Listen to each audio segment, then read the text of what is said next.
Pada awal abad ke-8 Masehi, Eropa tenggelam dalam masa yang dikenal sebagai abad ke-8. Di saat yang sama, nun jauh di selatan, sebuah kekuatan baru telah bangkit. Dari Afrika Utara, Kekhalifahan Umayyah menatap ke seberang selat sempit, ke semenanjung Iberia yang dikuasai kerajaan Visigot. Inilah awal dari sebuah kisah yang akan mengubah wajah Eropa selamanya. Kisah tentang lahirnya Al-Andalus. Tahun 711 Masehi, Gubernur Musa bin Nusair menunjuk seorang panglima Berber yang luar biasa, Tariq bin Ziyad, untuk memimpin misi penaklukan yang tampak mustahil. Tariq bukan sekadar seorang jenderal.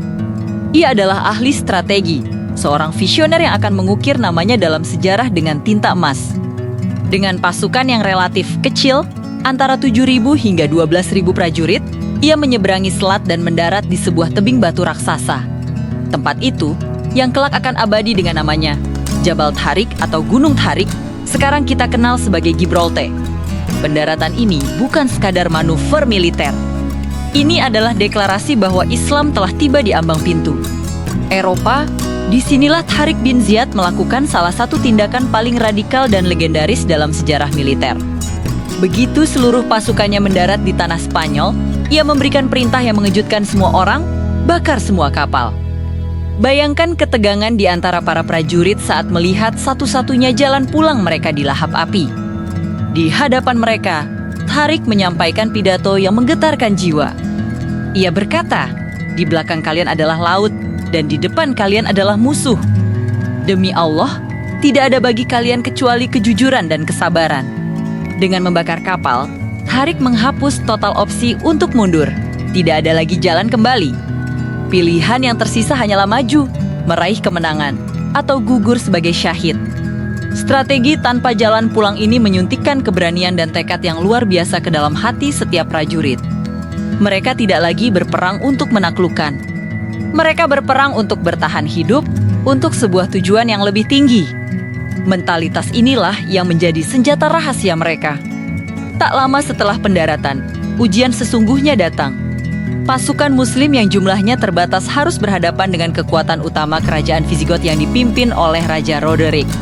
Pasukan Visigot jauh lebih besar, diperkirakan mencapai puluhan ribu prajurit berpengalaman. Pertempuran yang menentukan nasib semenanjung Iberia ini terjadi di lembah Gualit pada musim panas tahun ke-711 di Atakeh. Pasukan Tariq seharusnya kalah telak. Namun, semangat juang yang membara, didorong oleh strategi brilian dan kepemimpinan yang menginspirasi, menciptakan keajaiban. Dalam pertempuran sengit itu, pasukan Muslim berhasil menghancurkan barisan Visigot. Raja Roderick sendiri tewas, dan kematiannya menyebabkan keruntuhan total struktur komando dan moral pasukannya. Kekalahan di Gualit bukan sekadar kekalahan militer. Itu adalah lonceng kematian bagi kerajaan Visigot yang telah berkuasa selama berabad-abad. Pintu menuju jantung Iberia kini terbuka lebar. Kecepatan penaklukan setelah pertempuran Guadeloupe sungguh mencengangkan. Namun, ini bukan semata-mata karena kehebatan militer. Kondisi internal kerajaan Visigot sendiri sudah sangat rapuh.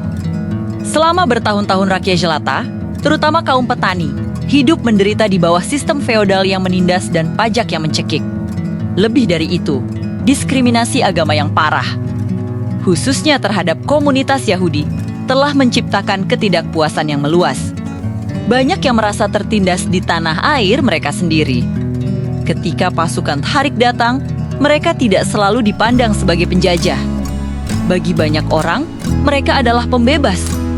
Pasukan Muslim menawarkan sesuatu yang belum pernah dirasakan oleh penduduk Iberia sebelumnya, toleransi beragama.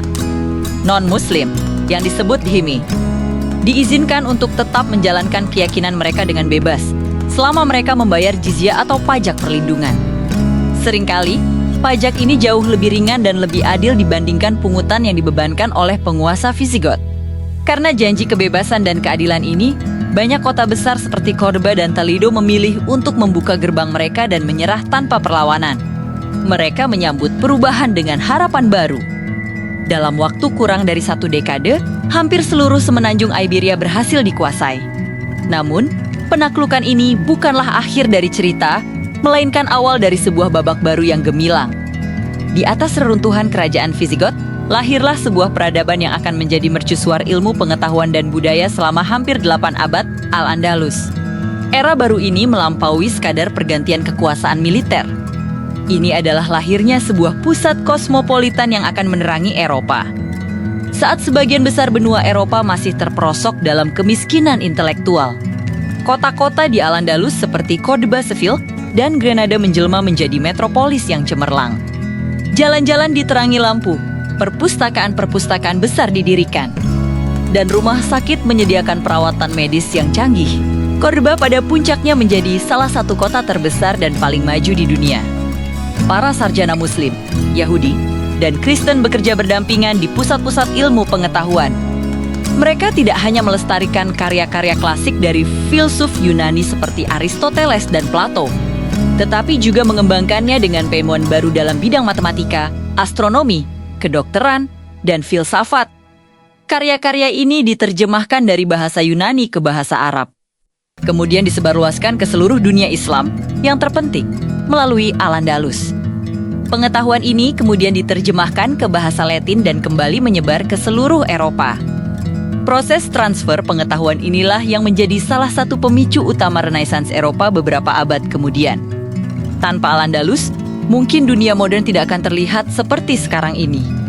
Warisan Al-Andalus tidak hanya tercatat dalam buku-buku, tetapi juga terukir abadi dalam batu. Arsitekturnya meninggalkan jejak yang tak tertandingi. Lihatlah kemegahan Masjid Agung Cordoba dengan hutan pilar dan lengkungan tapal kudanya yang ikonik. Sebuah mahakarya yang memadukan fungsi religius dengan keindahan seni yang luar biasa. Atau kunjungi Istana Alhambra di Grenada, sebuah kompleks istana dan benteng yang memukau, di mana setiap dindingnya dihiasi kaligrafi puitis dan ukiran geometris yang rumit, melambangkan puncak pencapaian seni dan sains Islam. Ini bukan sekadar bangunan, ini adalah puisi yang membeku dalam waktu. Melihat kembali ke tahun 711, pendaratan Tariq bin Ziyad di Gibraltar bukan hanya sebuah invasi militer. Itu adalah titik awal dari salah satu interaksi budaya paling produktif dalam sejarah manusia. Al-Andalus adalah jembatan yang menghubungkan dunia timur yang kaya ilmu dengan dunia barat yang sedang mencari cahaya. Selama berabad-abad, peradaban ini menjadi bukti bahwa perbedaan iman dan budaya dapat hidup berdampingan, menciptakan masyarakat yang dinamis, toleran, dan inovatif. Kisah Tariq dan lahirnya Al-Andalus adalah pengingat bahwa dari sebuah tindakan berani di satu pantai, gelombang perubahan dapat menyebar ke seluruh dunia, meletakkan fondasi bagi masa depan yang tidak pernah kita bayangkan. Terima kasih sudah menonton. Jangan lupa like, komen, dan subscribe untuk lebih banyak lagi kisah sejarah yang mengubah dunia. Sampai jumpa di video berikutnya.